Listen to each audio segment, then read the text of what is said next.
Do you have a high view of God?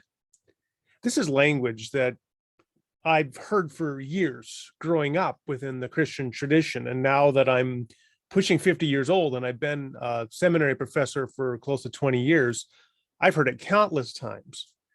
And the idea of a high view of God is consistently ranked by those who use that language as something positive, as something that you should want. And a person who is, on the other hand, seen as having a quote unquote low view of God is seen as having a view of God that is not a good or honorable or pious view. So in this short video, I want to offer a little bit of a reflection on this language of a high view of God to begin to unpack it a little bit and perhaps offer a critique of it. Now, it seems to me that this language consistently comes with a lot of assumptions as to what a high view of God consists of. And the first thing it seems to consist of is a high view of omnipotence, the power of God. You can really specifically describe it in terms of the control of God. So a high view of God is one in which God controls the affairs of human beings and other creatures and the movements of creation and all of nature. The other piece, second piece, is that a high view of God, in my experience, seems to consist of impassibility. In other words, God's invulnerability to being emotionally swayed by the suffering of others, emotional disconnection, perhaps. And a third factor in a high view of God is a strong emphasis upon apophaticism. Now, apophaticism refers to the idea that we cannot speak positively about God, that God transcends our understanding. So we can perhaps say what God is not, and we can talk about God in faltering ways, but God really transcends our understanding. In the famous words of Isaiah, his ways are higher than our ways. So you have these three different interlocking foci. The God as being all powerful, God as being invulnerable and emotionally detached and impassible, and God is utterly transcending our mental and theological concepts, God being apophatic. So what is the problem with each one of these? Well, the first thing I would want to point out is that each one of these criteria is a criteria that you can take too far. Let's put it that way. So for example, the idea of God having omnipotent control over other creatures. One way to take this is in the way that, for example, Calvinism has historically taken it, that God is the primary cause of every secondary creaturely willing. So for example, if I willed to do something, it's only because God gave me the free will to choose or will to do that. So God is the primary cause of my secondary creaturely action. Of course, many people, many Arminians, for example, will find all sorts of problems with that, not least of which it seems to eclipse the idea of free will within creation. So they will already think, well, your understanding of the high view of God has gone too far. But of course, the Calvinists will say, no, it hasn't. Your view is too low. But you can go further along this continuum of control. You can go, for example, to the occasionalist, a theologian who speaks in terms of omnicausality. In other words, God is the one who alone causes all things. God is not simply the primary cause of creaturely action and of events within creation, but God is also the secondary cause. And when we see creatures as seeming to act, or when we see objects in nature and forces as seeming to act, let's say an avalanche rolling down a hill and striking down trees, it is in fact not the avalanche that caused the trees to fall, but it is God that willed the trees to fall in that moment. The avalanche cost nothing. And when a human being does something like pick up a cup of coffee, it is not actually the human being, even as a secondary cause, who willed that, but it is God alone as the one sole cause who willed it. That's an omnicausal view, sometimes called occasionalism. Is that a more glorious view and a higher view of God? Well, maybe the Calvinists won't think so, but the occasionalist will. But then you can go further still, because some people will and have said even the existence of other creatures, of other things apart from God, to some degree diminishes from God's glory and control because they have existence that is distinct from God's existence.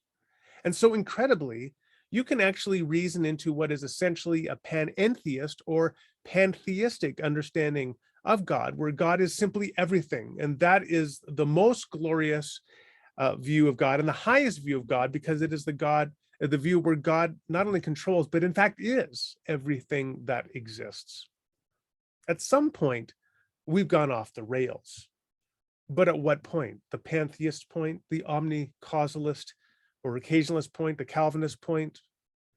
Should we have stopped at the Arminian view that God allows for libertarian creaturely free will? They're not easy questions to answer, but the simple point we can appreciate is that simply saying your view of God is not high or not high enough really begs the question, how high is high enough? We can say the same thing about impassibility. This was the doctrine that God is not emotionally moved by the creaturely suffering of others. God can experience pleasure and joy, happiness, love, but God cannot experience pain or suffering.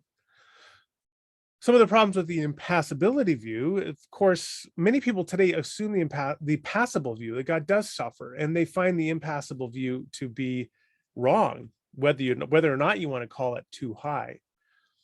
But those who are impassibilists think those other views are not high enough. But again, you can go further. Well, the impassibilist denies that God suffers at all, but some, like Aristotle in his concept of the prime mover, argued that this first cause or prime mover of all things is not even aware of the existence of other things, because that would to some degree detract from that being's greatest glory and goodness and fulfillment. So is the idea that God is even aware of creatures and has interactions with creatures a diminishment of his glory? Again, just as with power, we find with impassibility and suffering, it's not clear what view of God is the right high view. How high is high enough and how high is too high?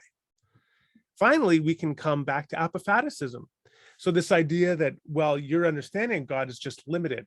So if you find that the Calvinist view of God is determining the actions of creatures and selecting those whom he will love as his elect and those whom he will damn as his reprobate, if you object to that as not high enough, well, that's simply because God is beyond our understanding. And who are you, oh man, to question God? Again, we can take this clearly too far. So if you say, well, then there's nothing positive that we can say about God at all, then why are we even having this conversation? Or if you can say, in principle, anything can be attributed to God, that God could radically will any action. God could will a lie and make lying good. God could will rape and make rape good for his glory. At that point, I suspect we could hopefully agree that we would have the possibility of any coherent discourse and any coherent, not only discourse about God's nature, but about the nature of ethics. What is moral obligation and value? We would find that just completely falling apart if we took a very radical view of apophaticism and the limits of human discourse about God. So finally, on this third rail, again, we see there has to be a limit as to what view of God is high enough. So simply declaring that your view is not a high view of God only invites the further question, what is a high view of God and why should we have that view? The second thing I want to say, and this, my second point will just be a quick one to conclude, is that the whole framework about how we think about a high view of God, interestingly, aligns closely with what Martin Luther called the theology of glory. It's a theology of God's transcendence, his otherness, his majesty, his absoluteness. And in many ways, it seems to be directly in contrast to a theology of the cross, an understanding of God that finds God as manifesting not in control, as in the conventional sense of omnicausality or omnipotence, but rather in submission. A God who's manifested not in impassibility, but rather in identifying fully with the suffering of creatures. Not a God who is completely beyond our ken, our understanding, our perception, but one through whom we can say, if you've seen me, you've seen the Father. And so the second point I'll say to conclude is that there is a great unresolved tension with the entire project of conceiving of a high view of God, given that it often is in potential tension, if not outright contradiction, to a theology of the cross.